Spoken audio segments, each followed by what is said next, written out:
Good morning students. पिछली class में हमने फिज़िकल प्रॉपर्टीज़ ऑफ मेटल की अपीयरेंस और हार्डनेस के ऊपर पढ़ा था।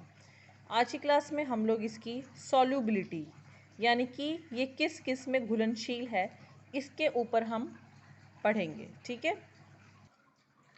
हम इसमें देखेंगे A part solubility of solids in water, यानी कि पानी के अंदर जो सॉलिड्स होते हैं यानी कि जैसे चीनी नमक वो किस तरह से घुलते हैं। Situation 1, if you add some sand to some water taken in a glass tumbler and leave it for some time, what do you observe. मतलब जैसे कि आपने ग्लास के अंदर क्या करा, आपने थोड़ा सा उसमें रेत डाला और फिर आपने उसको हिला के थोड़ी देर के लिए रख दिया। आपने क्या देखा, does the sand mix up with the water completely. क्या जो रेत है वो पानी में पूरी तरह से घुल चुकी है? नो, नहीं। हम यहाँ पे स्पष्ट देख सकते हैं कि जो रेत है वो पानी के अंदर घुली नहीं है, बल्कि उसकी एक सेपरेट लेयर बन गई है पानी के अंदर, और वो या फिर वो टम्बलर के अंदर नीचे बॉटम में उसकी तली में बैठ गई है और पानी ऊपर ऐसे के ऐसे ही खड़ा है। Situation 2, now if we make some salt in the same quantity of water. अगर हम कुछ नमक लेकर उसी एक गिलास पानी के अंदर अगर हम मिक्स करते हैं तो हम क्या देखेंगे, can you see water and salt separately. क्या हमें पानी और नमक अलग अलग दिखाई देगा, उसकी अलग अलग लेयर्स दिखाई देंगी? नहीं, पानी के अंदर जो नमक है वो पूरी तरह से मिक्स हो जाएगा। इसीलिए जो दोनों कंपोनेंट है वो मिक्स होके एक यूनिफॉर्म मिक्सचर, मतलब कि दोनों आपस में घुल चुके हैं और इनके बीच के अंदर वो एक तरह का मिक्सचर बन जाएगा और उन्हें हम अलग अलग नहीं कर सकते हैं and can not identify separately, उन्हें अलग अलग पहचान नहीं कर सकते हैं। और इस तरह का मिक्सचर ही हमारा सोल्यूशन कहलाया जाता है। सोल्यूशन का मतलब क्या होता है, जब भी हम किसी सॉल्वेंट, यहाँ पे पानी क्या है, सॉल्वेंट, और नमक क्या है, सॉल्यूट है, सॉल्ट क्या है, सॉल्यूट है। जब भी किसी सॉल्वेंट के अंदर सॉल्यूट को मिलाया जाए और वो उसके अंदर पूरा घुल जाए तब वो सोल्यूशन बन जाता है और कहलाया जाता है वो मिक्सचर। हम पढ़ते हैं इसका पहला point, a solution is a uniform mixture of two और मोर सब्सटेंसेस। मतलब सोल्यूशन जो होता है एक यूनिफॉर्म मिक्सचर होता है दो या दो से ज़्यादा सब्सटेंसेस का, अगर वो उस सॉल्वेंट के अंदर पूरी तरह से घुल जाए और हम उनको अलग अलग आइडेंटिफाई, अलग अलग उनकी पहचान नहीं कर सकें।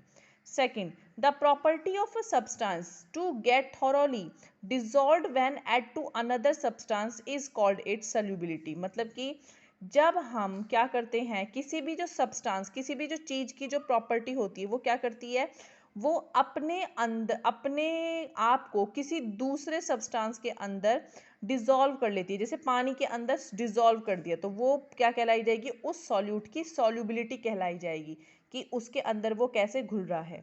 इन अ सोल्यूशन, एक सोल्यूशन के अंदर जब एक छोटा अमाउंट सब्सटेंस प्रेजेंट होता है, मतलब किसी भी सोल्यूशन के अंदर जो छोटा अमाउंट होता है वो सॉल्यूट होता है और जो लार्जर अमाउंट होता है वो सॉल्वेंट होता है। मतलब सॉल्वेंट अपने अंदर सॉल्यूट को सॉल्यूबल करता है, जैसे कि पानी अपने अंदर नमक को सॉल्यूबल करता है। तो पानी, वाटर क्या है आपका, सॉल्वेंट है, और सॉल्ट आपका थोड़ी क्वांटिटी में है इसलिए वो सॉल्यूट है।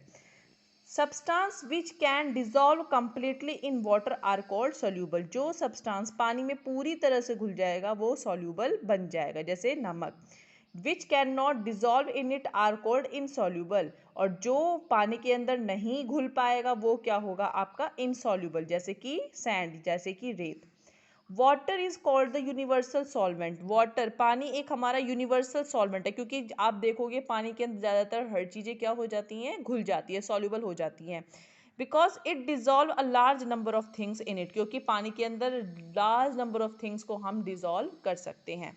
ये एक एक्टिविटी है जो आप अपने घर में ट्राई करना चाहो तो कर सकते हो। आप पांच, जैसे कि यहाँ पे टेस्ट ट्यूब है तो आप क्या कर सकते हैं, पांच छोटे छोटे अलग अलग बर्तन ले सकते हो और उनके अंदर पानी भर के आप हर चीज़ थोड़ी थोड़ी डालकर देखो, जैसे नमक, चीनी, सोडा, चॉक पाउडर, सैंड, और आप उन्हें घुमा के देखो कि आप ये देखो कि इनमें से कौन कौन सी चीज़ें जो पूरी तरह से उसमें सॉल्युबल हो जाती है और कौन कौन सी चीज़ें हैं जो सॉल्युबल नहीं होती है। उससे आप ये फाइंड आउट कर सकते हो कि कौन सा सॉल्युबल है, सॉल्यूट, और कौन सा सॉल्यूट सॉल्युबल नहीं है। ठीक है, आगे बढ़ते हैं।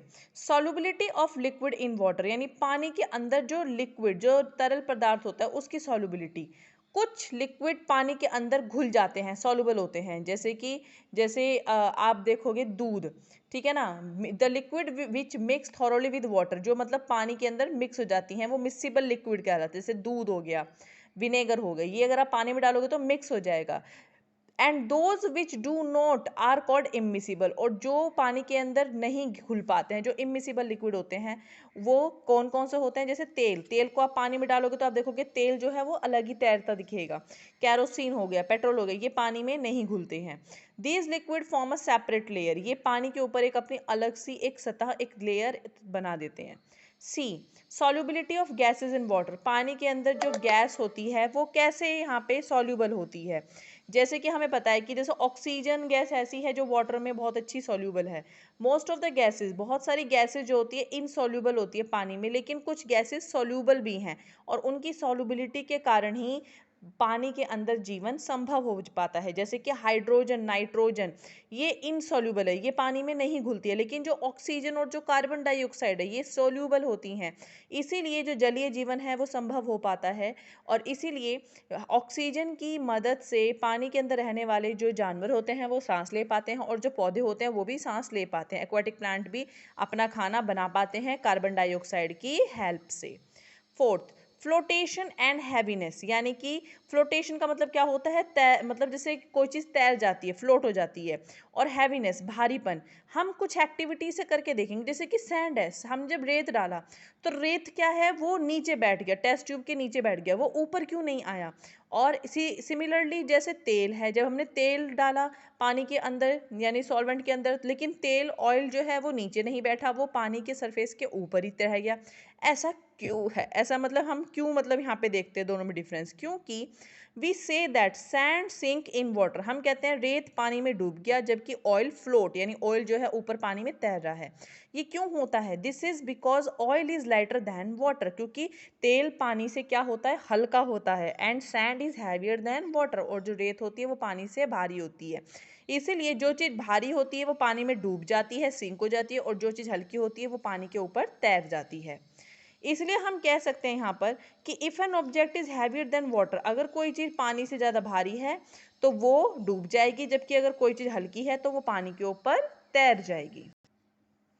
फिफ्थ, ट्रांसपेरेंसी, यानी कि हम यहाँ पे देखेंगे कि मतलब ग्रुपिंग में करने की बात की, ट्रांसपेरेंसी मतलब मटेरियल में कैसे कैसे हम उसको ट्रांसपेरेंसी कैसे देख सकते हैं।